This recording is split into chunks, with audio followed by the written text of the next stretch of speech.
पार्वती प्रियपुत्राय पूर्वा सन्ध्या प्रवर्तते। उत्तिष्ठ गजराज्यास्य कर्तव्यं लोकपालनम्। उत्तिष्ठोत्तिष्ठ विघ्नेश उत्तिष्ठ गणनायक। उत्तिष्ठ गिरिजापुत्रा जगतां मङ्गलं कुरु। श्रीकाणिपाकवरसिद्धिविनायकत्वं प्रीत्याद्य जागृहि कुरु प्रियमङ्गलानि।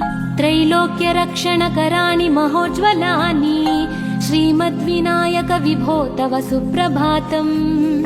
श्रीमद्विहारपुरवास शिवात्मजात कूपोद्भवाद्भुतविलास स्वयंभूमूर्ते। श्रीदेव शङ्खलिखिताश्रितपादपद्मा। श्रीमद्विनायक विभो तव सुप्रभातम्। श्रीनारिकेळवनशोभितपुष्टिगात्र क्षीराभिषिक्त शुभविग्रह तत्त्वमूर्ते। दिव्याङ्गमूषिक सुवाहन मोदरूप। श्रीमद्विनायक विभो तव सुप्रभातम्। श्रीकाणिपाकवरभूतलवास तुष्ट हे आदिपूज्य अरुणारुण भानुतेज।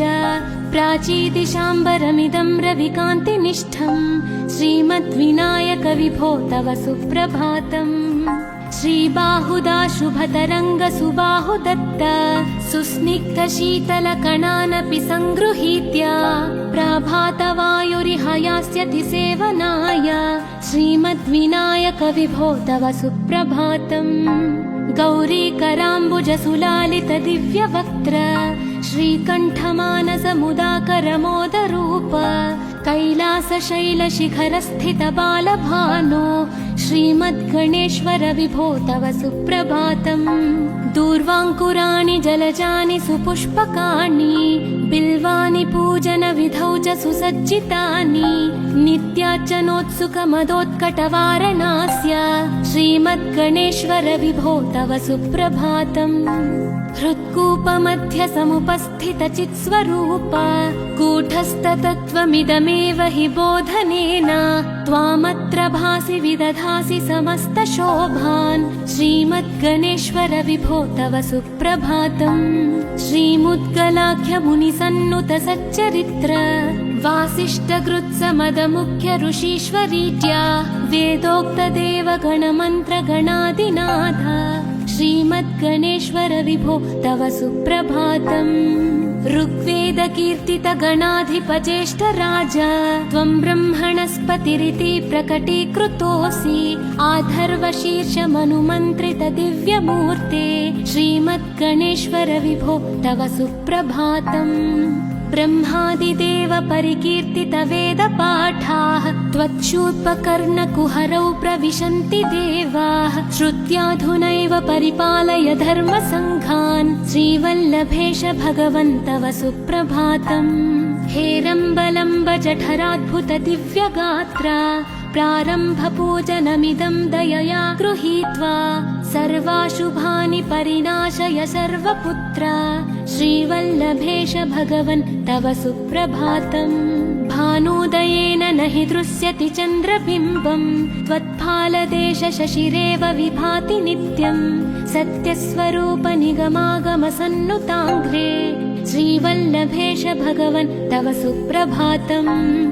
कालाग्निरुद्रसुतकालनियामकत्वम् कालानुकूलफलदोऽसि कलामयोऽसि।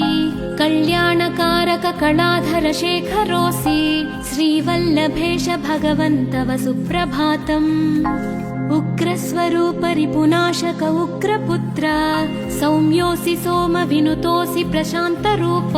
सर्वेश सर्वफलकारक सर्वमूर्ते श्रीवल्लभेश भगवन् तव सुप्रभातम्। दारिद्र्य दुःख भयभञ्जन दक्ष स्वामिन् तारुण्य विग्रह धनादि फलप्रदायिन्। लावण्य मंजुल कलान्वित रञ्जितास्य हे विघ्ननाथ भगवन् तव सुप्रभातम्। गम्भीर तुष्ट गणराज गकार पूज्य गान्धर्वगान परिवर्तित नादमूर्ते। गाङ्गेय गण्य गणिताधिक कलास्वरूप श्रीमद्विनायक विभो तव सुप्रभातम्। मूलादिचक्र निलयोच्युत योगमूर्ते त्वामादिदेवमनुचिन्त्य तरन्ति भक्ताः। रागादिदोषपरिहारक वेदवेद्या हे विघ्ननाथ भगवन् तव सुप्रभातम्। लक्ष्म्यादिशक्तियुत शक्ति गणेश्वरोऽसि दिव्याक्षरोऽसि शुभमन्त्र विराजितोऽसि तन्त्रादिभिर्नुतनतेष्टत वल्लभेश हे विघ्ननाथ भगवन् तव सुप्रभातम्। नागोपवीतधरनाथ विनोद चित्त नागास्य नाशित महाघनतानुरक्त आनन्दतुन्दिलतनो बहिरान्तरस्थ हे विघ्ननाथ भगवन् तव सुप्रभातम्। भद्रे भवक्त्र नवभद्रद भद्रतेज रुद्रप्रियात्मज मदद्रव शक्तियुक्त आद्रीशजा मधुरवत्सलता निधान हे विघ्ननाथ भगवन् तव सुप्रभातम्। सर्वार्थसिद्धिफलदायक बुद्धिदायिन् विघ्नाद्रिवज्र परिपूज्य चतुर्थी काले भद्रं पदं दिशसि भक्तगणार्थितोऽसि हे विघ्ननाथ भगवन् तव सुप्रभातम्। बालादिभव्य बहुरूपधरोऽसि देव चिन्तामणिस्त्वमसि सर्वफलप्रदोऽसि त्वन्नाम दिव्यमणिरस्ति जगद्धिताय हे विघ्ननाथ भगवन् तव सुप्रभातम्।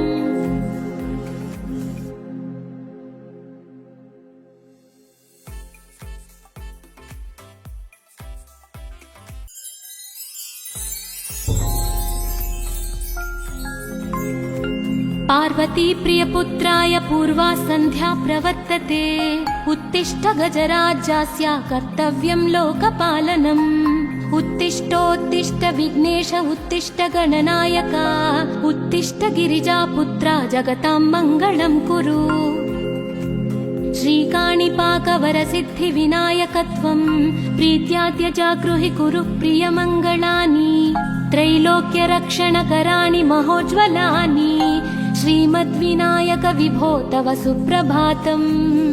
श्रीमद्विहारपुरवास शिवात्मजात कूपोद्भवाद्भुत विलास स्वयंभूमूर्ते श्रीदेव शङ्ख लिखिताश्रितपादपद्मा श्रीमद्विनायक विभो तव सुप्रभातम्। श्रीनारिकेळवनशोभित पुष्टिगात्र क्षीराभिषिक्त शुभविग्रह तत्त्वमूर्ते दिव्याङ्गमूषिक सुवाहन मोदरूप श्रीमद्विनायक विभो तव सुप्रभातम्। श्रीकाणिपाकवरभूतलवास तुष्ट हे आदिपूज्य अरुणारुण भानुतेज प्राचीदिशाम्बरमिदं रविकान्तिनिष्ठम् श्रीमद्विनायक विभो तव सुप्रभातम्। श्रीबाहुदा शुभतरङ्ग सुबाहुदत्त सुस्निग्ध शीतलकणानपि सङ्गृहीत्य प्रभातवायुरिहयास्यति सेवनाय श्रीमद्विनायक विभो तव सुप्रभातम्। गौरीकराम्बुज सुलालित दिव्यवक्त्र श्रीकण्ठमानस मुदाकर मोदरूप कैलासशैलशिखरस्थित बालभानो श्रीमद्गणेश्वर विभो तव सुप्रभातम्। दूर्वाङ्कुराणि जलजानि सुपुष्पकाणि बिल्वानि पूजनविधौ च सुसज्जितानि नित्यार्चनोत्सुकमदोत्कटवारणास्य श्रीमद्गणेश्वर विभो तव सुप्रभातम्। हृत्कूपमध्य समुपस्थित चित्स्वरूप कूटस्थतत्त्वमिदमेव हि बोधनेन त्वामत्र भासि विदधासि समस्त शोभान् श्रीमद्गणेश्वर विभो तव सुप्रभातम्। श्रीमुद्गलाख्य मुनिसन्नुत सच्चरित्र वासिष्ठकृत्समदमुख्य ऋषीश्वरीत्या वेदोक्त देव गणमन्त्र गणादिनाथ श्रीमद्गणेश्वर विभो तव सुप्रभातम्। ऋग्वेद कीर्तित गणाधिप ज्येष्ठ राजा त्वं ब्रह्मणस्पतिरिति प्रकटीकृतोऽसि आधर्व शीर्ष मनुमन्त्रित दिव्यमूर्ते श्रीमद्गणेश्वर विभो तव सुप्रभातम्। ब्रह्मादिदेव परिकीर्तित वेदपाठाः त्वच्छूर्पकर्णकुहरौ प्रविशन्ति देवाः श्रुत्याधुनैव परिपालय धर्मसङ्घान् श्रीवल्लभेश भगवन् तव सुप्रभातम् हेरम्बलम्ब जठराद्भुत दिव्यगात्रा प्रारम्भपूजनमिदं दयया गृहीत्वा सर्वाशुभानि परिणाशय सर्वपुत्रा श्रीवल्लभेश भगवन् तव सुप्रभातम् भानोदयेन न हि दृश्यति चन्द्रबिम्बम् त्वत्फालदेश शशिरेव विभाति नित्यम् सत्यस्वरूप निगमागमसन्नुताङ्घ्रे श्रीवल्लभेश भगवन् तव सुप्रभातम् कालाग्निरुद्रसुतकालनियामकत्वम् कालानुकूलफलदोऽसि कलामयोऽसि कल्याणकारक कलाधर शेखरोऽसि श्रीवल्लभेश भगवन् तव सुप्रभातम् उग्रस्वरूप रिपुनाशक उग्रपुत्र सौम्योऽसि सोमविनुतोऽसि प्रशान्तरूप सर्वेश सर्वफलकारक सर्वमूर्ते श्रीवल्लभेश भगवन् तव सुप्रभातम् दारिद्र्य दुःख भयभञ्जन दक्ष स्वामिन् तारुण्य विग्रह धनादि फलप्रदायिन् लावण्य मञ्जुल कलान्वित रञ्जितास्य हे विघ्ननाथ भगवन् तव सुप्रभातम् गम्भीर तुष्ट गणराज गकार पूज्य गान्धर्वगान परिवर्तित नादमूर्ते गाङ्गेय गण्य गणिताधिक कला स्वरूप श्रीमद्विनायक विभो तव सुप्रभातम् मूलादिचक्र निलयोच्युत योगमूर्ते त्वामादिदेवमनुचिन्त्य तरन्ति भक्ताः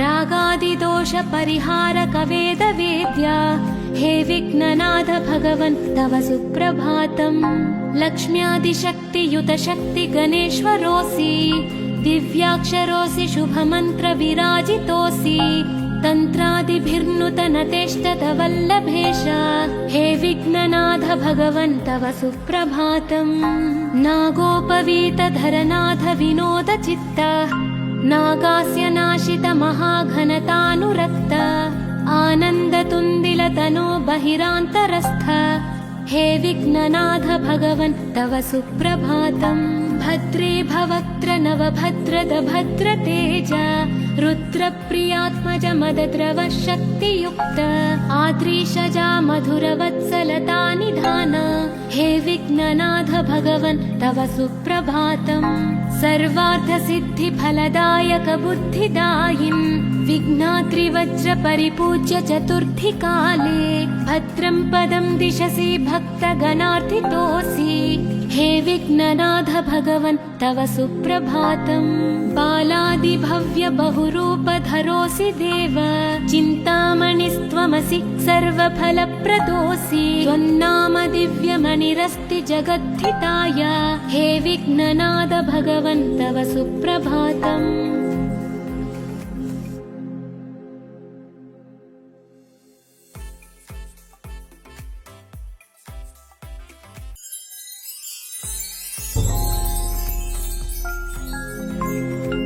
पार्वती प्रियपुत्राय पूर्वा सन्ध्या प्रवर्तते उत्तिष्ठ गजराज्यास्य कर्तव्यं लोकपालनम् उत्तिष्ठोत्तिष्ठ विघ्नेश उत्तिष्ठ गणनायक उत्तिष्ठ गिरिजापुत्रा जगतां मङ्गलं कुरु श्रीकाणिपाकवरसिद्धि विनायकत्वं प्रीत्याद्य जागृहि कुरु प्रियमङ्गलानि त्रैलोक्यरक्षणकराणि महोज्ज्वलानि श्रीमद्विनायक विभो तव सुप्रभातम् श्रीमद्विहारपुरवास शिवात्मजात कूपोद्भवाद्भुत विलास स्वयंभूमूर्ते श्रीदेव शङ्ख लिखिताश्रित पादपद्म श्रीमद्विनायक विभो तव सुप्रभातम् श्रीनारिकेळवन शोभित पुष्टिगात्र क्षीराभिषिक्त शुभ विग्रह तत्त्वमूर्ते दिव्याङ्गमूषिक सुवाहन मोदरूप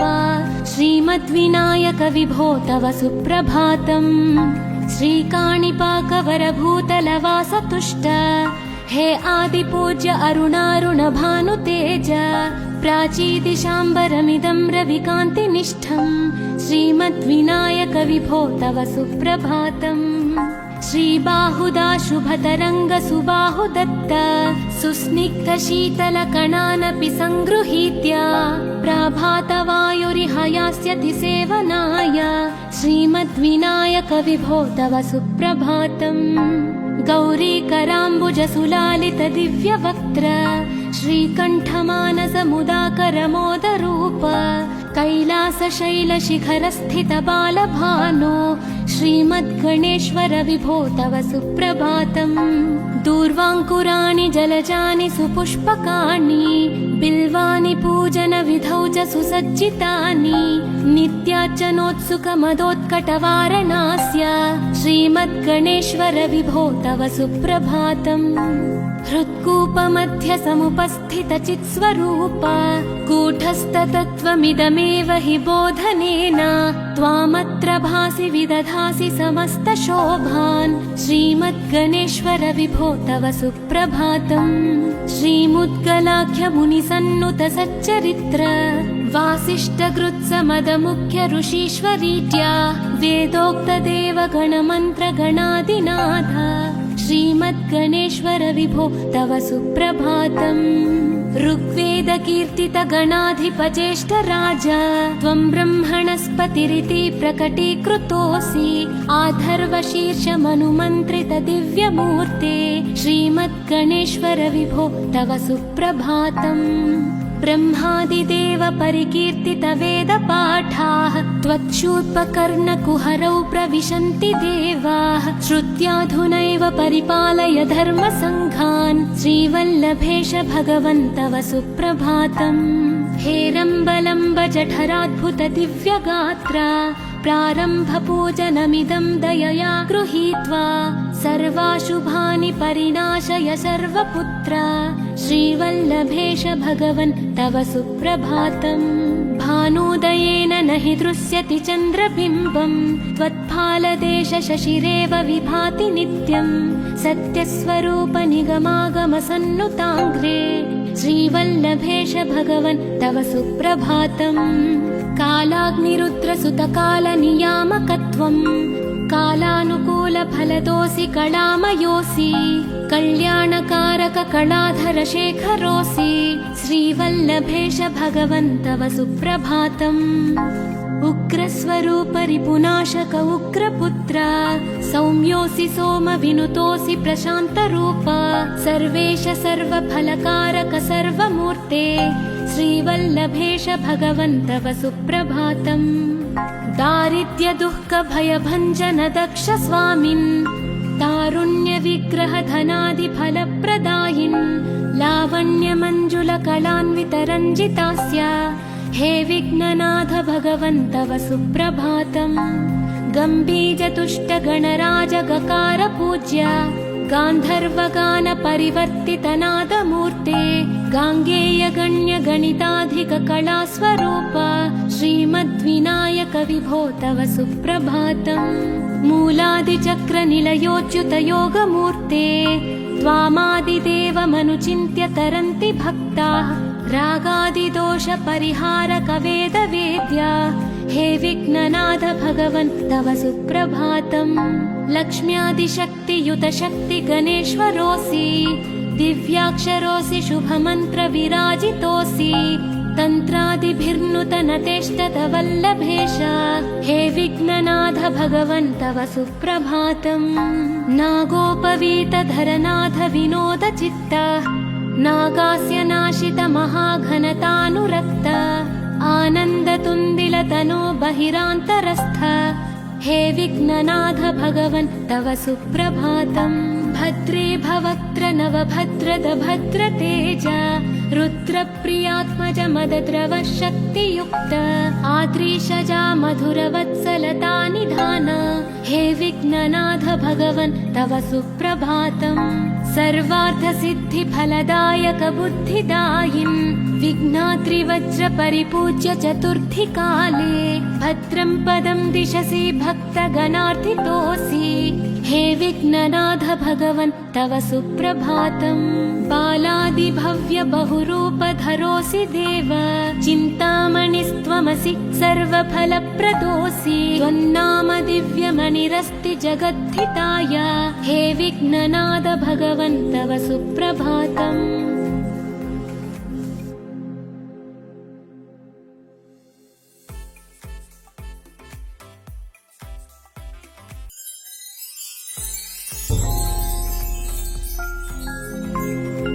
पार्वती प्रियपुत्राय पूर्वा सन्ध्या प्रवर्तते उत्तिष्ठ गजराज्यस्य कर्तव्यं लोकपालनम् उत्तिष्ठोत्तिष्ठ विघ्नेश उत्तिष्ठ गणनायक उत्तिष्ठ गिरिजापुत्रा जगतां मङ्गलं कुरु श्रीकाणिपाकवरसिद्धिविनायकत्वं प्रीत्याद्य जागृहि कुरु प्रियमङ्गलानि त्रैलोक्यरक्षणकराणि महोज्ज्वलानि श्रीमद्विनायक विभो तव सुप्रभातम् श्रीमद्विहारपुरवास शिवात्मजात कूपोद्भवाद्भुतविलास स्वयंभूमूर्ते श्रीदेव शङ्खलिखिताश्रितपादपद्मा श्रीमद्विनायक विभो तव सुप्रभातम् श्रीनारिकेळवनशोभितपुष्टिगात्र क्षीराभिषिक्त शुभविग्रह तत्त्वमूर्ते दिव्याङ्गमूषिक सुवाहन मोदरूप श्रीमद्विनायक विभो तव सुप्रभातम् श्रीकाणिपाकवरभूतलवास तुष्ट हे आदिपूज्य अरुणारुण भानुतेज प्राचीदिशाम्बरमिदं रविकान्तिनिष्ठम् श्रीमद्विनायक विभो तव सुप्रभातम् श्रीबाहुदा शुभतरङ्ग सुबाहुदत्त सुस्निग्ध शीतलकणानपि सङ्गृहीत्य प्रभातवायुरिहयास्यति सेवनाय श्रीमद्विनायक विभो तव सुप्रभातम् गौरीकराम्बुजसुलालित दिव्यवक्त्र श्रीकण्ठमानसमुदाकरमोदरूप कैलासशैलशिखरस्थित बालभानो श्रीमद्गणेश्वर विभो तव सुप्रभातम् दूर्वाङ्कुराणि जलजानि सुपुष्पकाणि बिल्वानि पूजनविधौ च सुसज्जितानि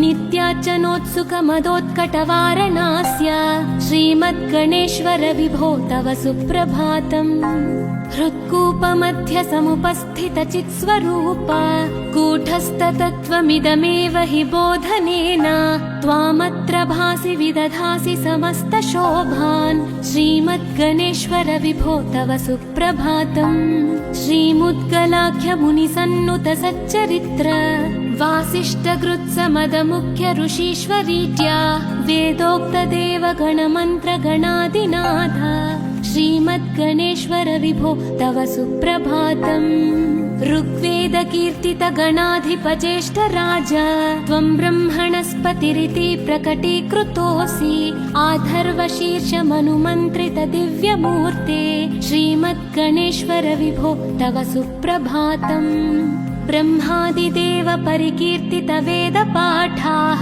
त्वच्छूत्पकर्णकुहरौ प्रविशन्ति देवाः श्रुत्याधुनैव परिपालय धर्मसङ्घान् श्रीवल्लभेश भगवन् तव सुप्रभातम् हेरम्बलम्ब जठराद्भुत दिव्यगात्र प्रारम्भपूजनमिदं दयया गृहीत्वा सर्वाशुभानि परिनाशय सर्वपुत्र श्रीवल्लभेश भगवन् तव सुप्रभातम् भानुदयेन न हि दृश्यति चन्द्रबिम्बम् त्वत्फालदेश शशिरेव विभाति नित्यम् सत्यस्वरूप निगमागम सन्नुताङ्घ्रे श्रीवल्लभेश भगवन् तव सुप्रभातम् कालाग्निरुद्रसुतकालनियामकत्वम् कालानुकूलफलदोऽसि कलामयोऽसि कल्याणकारक कलाधर शेखरोऽसि श्रीवल्लभेश भगवन् तव सुप्रभातम्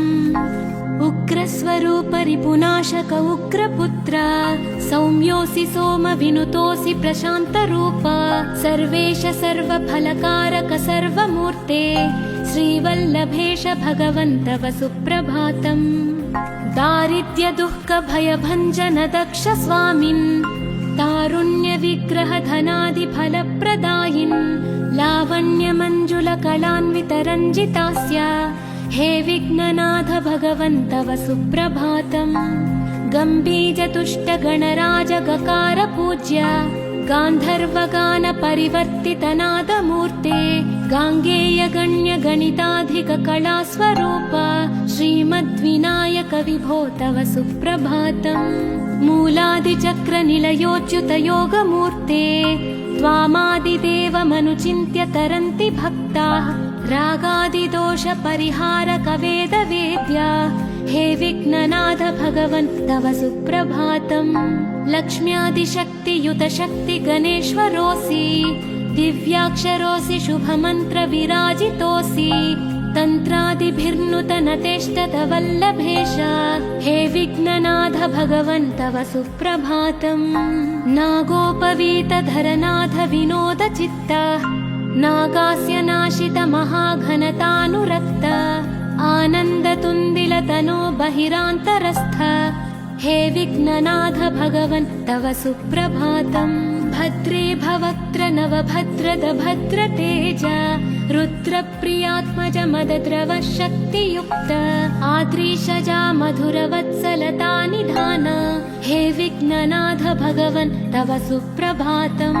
सर्वार्थसिद्धिफलदायक बुद्धिदायिन् विघ्नाद्रिवज्रपरिपूज्य चतुर्थी काले भद्रं पदं दिशसि भक्तगणार्थितोऽसि हे विघ्ननाथ भगवन् तव सुप्रभातम्।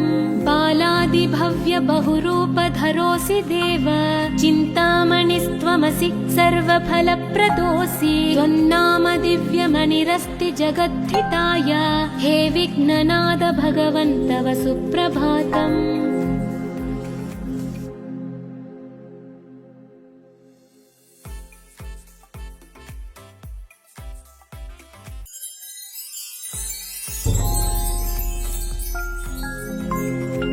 पार्वती प्रियपुत्राय पूर्वा सन्ध्या प्रवर्तते उत्तिष्ठ गजराज्यस्य कर्तव्यं लोकपालनम्। उत्तिष्ठोत्तिष्ठ विघ्नेश उत्तिष्ठ गणनायक उत्तिष्ठ गिरिजापुत्रा जगतां मङ्गलं कुरु।